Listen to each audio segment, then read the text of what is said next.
Hello everyone, welcome back to my channel. मैं प्रीति शर्मा स्वागत करती हूँ आपके अपने चैनल हरी काना दीवानी में। तो फ्रेंड्स, हरी कृष्णा, कैसे हो आप? आई होप सब अच्छे होंगे। मैं भी बिल्कुल ठीक हूँ। दोस्तों, आज हम बताएंगे जो ये सर्वपितृ अमावस्या है, इसमें हम पितरों को किस तरह से विदा करना है। ठीक है दोस्तों, आपको उनको क्या ऐसा आपके लिए उपाय है जो करना है, जो कि पितृ विदा करने से पहले भी करना है, पितृ विदा करने के बाद भी करना है। दोनों उपाय मैं आपको बताऊंगी।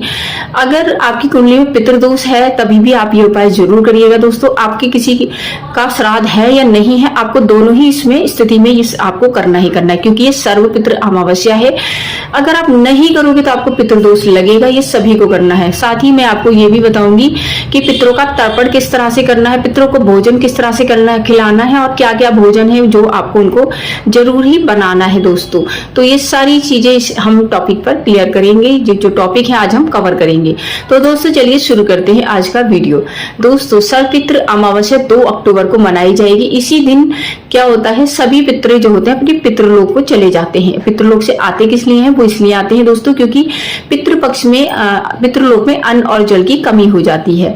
तो उनके जो राजा होते हैं, वहां के राजा है आयरमा, वो उनको बोलते हैं कि आप अपने परिवारजनों के घर में जा सकते हैं। वो आपके लिए कुछ भी श्राद्ध वगैरह करते हैं, आप उनको स्वीकार कर सकते हैं। अच्छा, उनको ये तो पता होता है कि हमारी परिवारजन है ये, लेकिन अगर आप उनके लिए कुछ नहीं करते हैं, कुछ ना कुछ नहीं करते हैं, या उनका श्राद्ध नहीं करते हैं, या कुछ भी उनका तर्पण नहीं करते, तो वो क्रोधित भी हो जाते हैं और आपको वो इस तरह से श्राप देते हैं कि आपको पितृदोष लग जाता है। आपने देखा होगा कई लोगों को कोर्ट कचहरी, बच्चे नहीं हो रहे होते हैं। ठीक है दोस्तों, उनके घर में कुछ ना कुछ कलह रहता है, इसका मतलब उनके घर में पुत्र दोष है। अगर ऐसी स्थिति है तो आपको ये उपाय अवश्य करना है। आपको क्या करना है, पितृ अमावस्या वाले दिन उठना है। उठने के बाद आपको सबसे पहले 1 लोटा जल लेना। ग्राउंड फ्लोर में रहे तो 1-1 लोटा दोनों में डाल दीजिएगा।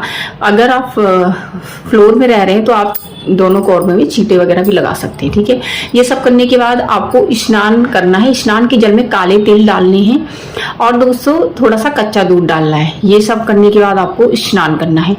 स्नान कराने के बाद आपको भगवान जी को स्नान कराना। जो पुरुष होंगे वो सफेद रंग के कपड़े पहनेंगे, महिलाएं पीले या लाल रंग के कपड़े पहनेंगी। ऐसा करने से पितृ प्रसन्न होते हैं और महिलाओं को सदा सौभाग्यवती होने का आशीर्वाद देते हैं।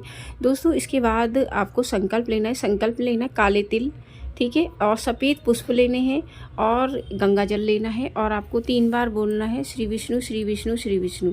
अपना नाम बोलना है, गोत्र बोलना है, स्थान बोलना है, और अपने पितरों की निर्मित आप क्या करने जा रहे हैं। जैसे कि आज आपको करनी है सत्यनारायण की कथा, गीता का 7वां अध्याय, पितरों के लिए तर्पण करना है, पितरों को भोजन कराना है, और एक ब्राह्मण और ब्राह्मणी को भी आपको भोजन कराना है, उन्होंने दक्षिणा देनी है। इस तरह से ये सब बोलने के बाद संकल्प को आप वहीं पे समर्पित कर दीजिएगा भगवान जी के चरणों के सामने दोस्तों। और आपके पितृ खुश होकर चले गए ना, तो आपका जो घर है ना, अन्न और धन से हमेशा भरा रहेगा। आपकी जो वंशवेल है वो हमेशा बढ़ती रहेगी। ठीक है, तो इस तरह से आप ये कर सकते हैं। के बाद आपको सूर्य भगवान को जल चढ़ाना है। सूर्य भगवान को जल चढ़ाने के बाद ये जो इसका जो टाइमिंग है मैं आपको बता देती हूँ। सुबह का जो समय है वो है उपाय करने का। तो आपको क्या करना है, उपाय करना है। आज के दिन भगवान जी को स्नान वगैरह कराइएगा, चौकी लगाइएगा, और पीपल पर आपको एक दिया जलाना है सरसों के तेल का। सरसों के तेल का दिया जरूर जलाइएगा, आपके पितरों के लिए बहुत ही अच्छा उपाय। फिर थोड़े से काले तिल डाल लीजिएगा। ठीक है, 1 दिया तुलसी मैया में जलाना है, तिल के तेल का दिया जलाइएगा आप। ये सब करने के बाद आपको सत्यनारायण भगवान की कथा वगैरह पढ़नी है। सत्यनारायण की कथा पढ़िएगा। गीता का 7वां अध्याय, बिल्कुल ध्यान से सुनिएगा। गीता का 7वां अध्याय आपको करना है। ऐसा करने से आपके जो घर में पितृ दोष या कुछ भी दिक्कत है वो सब खत्म हो जाएगी, और आपके जो पितृ है ना, किसी भी योनि में भटक रहे, किसी भी लोक में भटक रहे, तो उनको मुक्ति मिलेगी। क्योंकि जो पितृ होते हैं वो यही चाहते हैं कि हमारे परिवार में कोई भी भक्त ऐसा प्रकट हो जाए, कुछ भी ऐसा पैदा हो जाए जो हमारी मुक्ति कर सके। वो यही चाहते हैं आपसे। तो आपको ये उपाय करना है, देर मत करिएगा। अब तक जो गलती कर दी है उसको कोई बात नहीं, लेकिन आगे से आपको ये उपाय करना है, तो इस चीज का ध्यान रखिएगा। तो आपको ये 7वां अध्याय करने के बाद फिर आपको क्या करना है, अपने पितरों के लिए ये जो कार्य है वो कर लेना। अच्छा, तब पितरों का जो समय होता है वो क्या, 11 से 2 के बीच। लेकिन क्योंकि इस बार राहु काल भी है, राहु काल में कोई भी किया हुआ कार्य आपको पूर्ण फल नहीं देता है, या आपको फल ही नहीं मिलता है इस चीज का। तो इस चीज का ध्यान रखिएगा। राहु काल का समय है 12 से 1:30 के बीच। इसे नहीं करना है आपको। 10 बजे के बाद से आपको 11:45 तक ये काम निपटा लीजिएगा। ठीक है। ये सब करने के बाद आपको पितरों के लिए क्या क्या मतलब सीताफल बोला जाता है उसकी सब्जी बनाइएगा, पूड़ी बनाइएगा दोस्तों, खीर जरूर बनाइएगा दोस्तों। खीर का विशेष महत्व होता है क्योंकि सर्वपित्र अमावस्या है।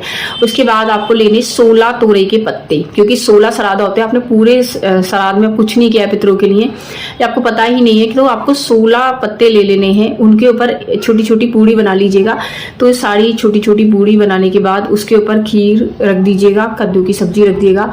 और दोस्तों उसके बाद आपको एक अग्यारी जलानी है, उसके ऊपर कपूर वगैरह डालने के बाद, सामग्री डालने के बाद काले तिल भी इसमें डालिएगा। उसके बाद आपको जो आहुति है वो पहले देनी है गणेश जी की, गौरी गणेश के नाम, ओम गौरी गणेशाय नमः का। ये आपको 5 आहुति देनी है। ये काम आप छत पर करिएगा, अपने छत पर ये काम करिएगा, क्योंकि पितृ जो होते हैं वायु और अग्नि के द्वारा भोजन ग्रहण करते हैं। तो आपको ये 5 आहुति उसके देनी है। फिर आपको देनी है 7 आहुति पितृ देवता के नाम की, ओम सर्व पितृभ्ये नमः, ओम सर्व पितृभ्ये नमः की आपको 7 आहुति देनी है, अग्नि में डालते जाना है। इस तरह से ये होगा। उसके बाद जल का वो लगाइएगा उनको छींटा। उसके बाद जो एक लोटे में जल लेना है, अपनी जो जल लिया हुआ है उसमें थोड़े से काले तिल डालने के बाद आपको दक्षिण दिशा की ओर तर्पण करना। तर्पण इस तरह से किया जाता है, इस तरह से पानी आपका जाना चाहिए। और वो बोलते समय आपको बोलना ओम तस्मै सुधा, ओम तस्मै सुधा, इस तरह से करना है आपको। इन 16 पूरियों का आपने अग्नि में भोग लगाया है, उन पूरियों को आपको कौओं को डाल देना है। कहते हैं कि कौआ अगर खाता है तो आपके पितृ के पास ही पहुंच जाता है वो भोजन। कहते हैं कि कौवा खाता है तो इसका मतलब आपके पितृ ही खा रहे होते हैं, क्योंकि कौवा जो होता है अयरमा के रूप में भी आते हैं, जो पितृलोक के राजा होते हैं। ठीक है, तो ये सब करने के बाद आप कौवा को डाल दीजिएगा। गाय के लिए भी आपको निकालनी है पूड़ियाँ, तो 2 गाय के लिए निकाल दीजिएगा और 2 कुत्तों के लिए निकाल दीजिएगा। ये सब करने के बाद ब्राह्मण और ब्राह्मणी को जोड़े से बुलाना है और उनको भोजन कराना है। और भोजन में आपको उनसे बिल्कुल भी बात नहीं करनी है, क्योंकि अगर आप बात करेंगे तो आपके जो पितृ हैं उसी वक्त वहाँ से चले जाते हैं। कहते हैं ब्राह्मण और ब्राह्मणी के रूप में आपकी जो 3 पीढ़ी है वो भोजन कर रही होती है। तो आप उनको भोजन कराइएगा अच्छे से। उनको कराने के बाद ब्राह्मण को दीजिए कुर्ता पजामा और अंगोछा जो होता है वो दीजिएगा, और रबड़ की चप्पल। और ब्राह्मणी को साड़ी दीजिएगा और रुमाल दीजिएगा, और दोस्तों रबड़ की चप्पल दीजिए। के बाद आप उनको सूखा भोजन भी दे सकते हैं, जैसे कि सूखा भोजन में काले तिल दे सकते हैं, गुड़ दे सकते हैं, आटा दे सकते हैं, नमक दे सकते हैं। बहुत ही अच्छा रहता है ये गाना। और दक्षिणा देकर विदा करिए। देने का तरीका पितरों को अलग होता है, यानी कि जैसे आप होता है ना 11, 21 इस तरह से नहीं देना है। आप 10 रुपये दे सकते हैं, 20 रुपये दे सकते हैं।